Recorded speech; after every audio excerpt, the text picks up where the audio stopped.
दोस्तों, क्या आपको पता है आपके बिजनेस में प्रॉफिट हो रहा है? ये तो बड़ी अच्छी बात होती है। लेकिन अगर आपका कोई ऐसा बिजनेस है जिसमें आपको लॉस हो रहा है तो उस लॉस में भी आपको हो सकता है फायदा। सर, ये कैसे? जी हाँ, अभी तक हमने क्या पढ़ा है कि आपके पास अगर हो डिडक्शन तो आपको टैक्स में थोड़ी बहुत सेविंग हो जाती है, या कोई एग्जेम्पशन मिल जाए, कोई डिडक्शन मिल जाए तो इससे हम टैक्स बचा सकते हैं। बिजनेस लॉस से भी आप अपना टैक्स बचा सकते हैं। तो हाँ फ्रेंड्स, अगर आपके बिजनेस में हो रहा है लॉस तो ये इनकम टैक्स के पॉइंट ऑफ व्यू से कहीं ना कहीं थोड़ा अच्छा है। मैं सी शमशुल आरफीन आप सबका स्वागत कर रहा हूँ इनकम टैक्स प्रैक्टिशनर कोर्स में, और आज हम पढ़ने जा रहे हैं set of and carry forward of losses. Loss को कैसे सेट ऑफ करना है और कैसे उसको कैरी फॉरवर्ड करके आगे लेके जाना है। 5 हेड होते हैं इनकम के। क्या किसी एक हेड में अगर आपको लॉस हो रहा है? सर एक मिनट सर, लॉस कैसे हो सकता है? क्या इनकम फ्रॉम सैलरी में भी लॉस हो सकता है? ऐसा तो है नहीं कि हम जॉब कर रहे हैं उल्टा हमें सैलरी पे करना पड़ेगा। भाई, हम जॉब कर रहे हैं तो हमें तो सैलरी मिलेगी, तो उसमें लॉस कहाँ से? बिल्कुल सही है फ्रेंड्स, इनकम फ्रॉम सैलरी में लॉस नहीं होता है। लॉस कहाँ हो सकता है? या तो हाउस प्रॉपर्टी के इनकम में, या फिर आपके बिजनेस में, कैपिटल गेन में और अदर सोर्स में भी। तो सैलरी हेड में लॉस तो नहीं होगा, बिल्कुल सही। लेकिन बाकी हेड में अगर आपके हो जाते हैं लॉस, तो क्या आप उसको किसी दूसरे हेड में सेट ऑफ कर सकते हैं? कर सकते हैं तो कितना? इस वीडियो में हम इसी बात को जानने की कोशिश करेंगे। चलते हैं आगे। मैं लेके आया हूं आपके लिए एक मास्टर चार्ट। इस चार्ट को आप पढ़ लीजिए, फिर आपको कुछ और पढ़ने की ज़रूरत नहीं है। ये पूरा मास्टर चार्ट है कि किस इनकम को कहाँ कहाँ कैसे कैसे सेट ऑफ कर सकते हैं। पहले हम ले लेते हैं हाउस प्रॉपर्टी को। अगर आपके हाउस प्रॉपर्टी की इनकम में कोई लॉस है तो पहले कॉलम में क्या लिखा हुआ है? लिखा हुआ है set of under the same head. क्या हम इसको सेम हेड में सेट ऑफ कर सकते हैं? तो बिल्कुल, हाउस प्रॉपर्टी के हेड में सेट ऑफ हो ही सकता है। इनफैक्ट फ्रेंड्स, हर इनकम अपने हेड में तो सेट ऑफ हो ही सकती है। तो हाउस प्रॉपर्टी को हम पहले हाउस प्रॉपर्टी में ही सेट ऑफ करेंगे। सर, क्या किसी और हेड में इसको सेट ऑफ कर सकते हैं?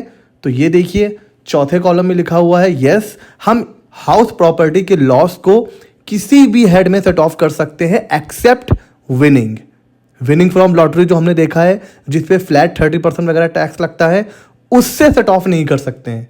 उसके अलावा जितने हेड हैं हम हाउस प्रॉपर्टी के लॉस को उसमें सेट ऑफ कर सकते हैं। अच्छा, सपोज हाउस प्रॉपर्टी में लॉस है और किसी हेड में कोई इनकम है ही नहीं, यानी कि एक साल में आपका सिर्फ लॉस है, प्रॉफिट है ही नहीं किसी हेड में, तो क्या हम इसे आगे लेके जा सकते हैं? बिल्कुल। लास्ट कॉलम में लिखा हुआ है अगर हम सेट ऑफ नहीं कर सकते हैं तो हम इसको आगे आने वाले ईयर में कैरी फॉरवर्ड भी कर सकते हैं। लेकिन कब तक? Up to 8 assessment years. हम 8 साल तक हाउस प्रॉपर्टी के लॉस को कैरी फॉरवर्ड कर सकते हैं।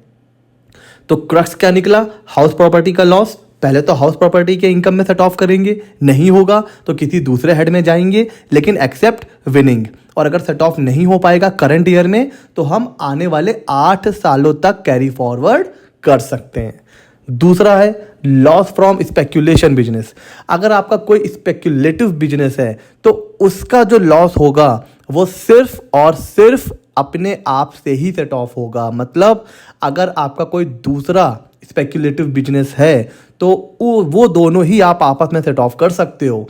क्यों? क्योंकि किसी और हेड में आप इसको सेट ऑफ नहीं कर सकते हैं। बड़ा बड़ा लिखा हुआ है नॉट अलाउड। और अगर कोई स्पेक्यूलेशन बिजनेस है, उसका लॉस ऑफ आप सेट ऑफ नहीं कर पा रहे हैं करंट ईयर में, तो आप उसको कैरी फॉरवर्ड कर सकते हैं अप टू 4 ईयर्स। समझ गए फ्रेंड्स? आगे चलें। अच्छा, कोई स्पेसिफाइड बिजनेस है। सर, कौन सा स्पेसिफाइड बिजनेस? 35 AD वाला। सर, ये 35 AD क्या होता है? ये हमने PGBP के चैप्टर में पढ़ा हुआ है। अगर आप भूल गए हैं तो फिर से देखिए PGBP का लेक्चर। तो जो 35 AD वाला स्पेसिफाइड बिजनेस है, उसमें अगर लॉस हो जाता है तो वो सबसे पहले आपको स्पेसिफाइड बिजनेस में ही सेट ऑफ करना है। एंड सर, क्या किसी और हेड में इसको सेट ऑफ कर सकते हैं? नहीं, नॉट अलाउड। साफ साफ लिखा हुआ है कि हम किसी दूसरे हेड में इसको सेट ऑफ कर सकते हैं? नो।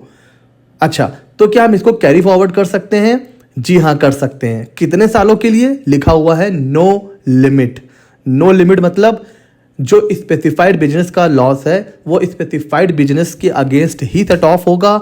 अगर नहीं होगा तो हम इसको कैरी फॉरवर्ड कर सकते हैं, कोई लिमिट नहीं है। 10 साल 20 साल आराम से सेट ऑफ करिए। ठीक है फ्रेंड्स, ये था नंबर 3। नंबर 4, जो अदर बिजनेस है, एक तो हो गया स्पेक्यूलेशन, एक हो गया स्पेसिफाइड। इसके अलावा जितने भी बिजनेस हैं, नॉर्मल बिजनेस मतलब कोई भी बिजनेस है, उसका अगर लॉस होता है तो उसको आप पीजीबीपी का लॉस पीजीबीपी के हेड में सेट ऑफ कर सकते हैं। उसके अलावा क्या लिखा हुआ, क्या हम अदर हेड में सेट ऑफ कर सकते हैं? तो लिखा हुआ है yes allowed but except salary. तो पीजीबीपी का लॉस पीजीबीपी में सेट ऑफ कर सकते हैं। पीजीबीपी के अलावा house property, capital gain, other source, इन सब में कर सकते हैं, लेकिन अगेंस्ट सैलरी नहीं कर सकते। और अगर पीजीबीपी का लॉस है वो सेट ऑफ नहीं हो पा रहा है तो कब तक हम इसको कैरी फॉरवर्ड कर सकते हैं? Up to 8 years. ठीक है, 1 2 3 4 कंप्लीट हो गया। अब हम चलते हैं आगे। नंबर 5 है एलटीसीजी। मतलब अगर आपको लॉन्ग टर्म कैपिटल लॉस हुआ है, लॉन्ग टर्म का लॉस हुआ है, तो सर उसको किसके अगेंस्ट में सेट ऑफ कर सकते हैं? Only and only long term capital gain. तो अगर लॉन्ग टर्म लॉस हुआ है तो उसको लॉन्ग टर्म गेन के अगेंस्ट ही सेट ऑफ कर सकते हैं। क्या अदर हेड में इसको सेट ऑफ कर सकते हैं? तो बड़ा बड़ा लिखा हुआ है नॉट अलाउड। और अगर कोई लॉन्ग टर्म लॉस है वो करेंट ईयर में सेट ऑफ नहीं हो पा रहा है तो उसको अप टू 8 ईयर्स तक कैरी फॉरवर्ड भी कर सकते हैं। ये है लॉन्ग टर्म कैपिटल लॉस। अच्छा सर, तो शॉर्ट टर्म कैपिटल लॉस का क्या होगा? तो शॉर्ट टर्म कैपिटल लॉस दोनों के अगेंस्ट सेट ऑफ हो सकता है, शॉर्ट टर्म गेन के अगेंस्ट भी और लॉन्ग टर्म गेन के अगेंस्ट भी।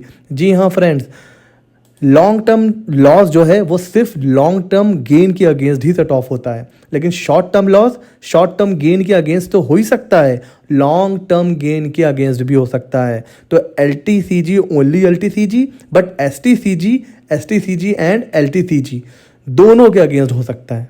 ठीक है, तो यहाँ पर हम ऐसे समझ सकते हैं कि जो बड़ा भाई है वो दोनों की मदद करता है, अपनी भी मदद करता है और छोटे भाई की मदद भी करता है, लेकिन छोटा भाई सिर्फ और सिर्फ अपनी मदद करता है। ठीक है, और दोनों ही केस में हम 8 साल तक कैरी फॉरवर्ड कर सकते हैं।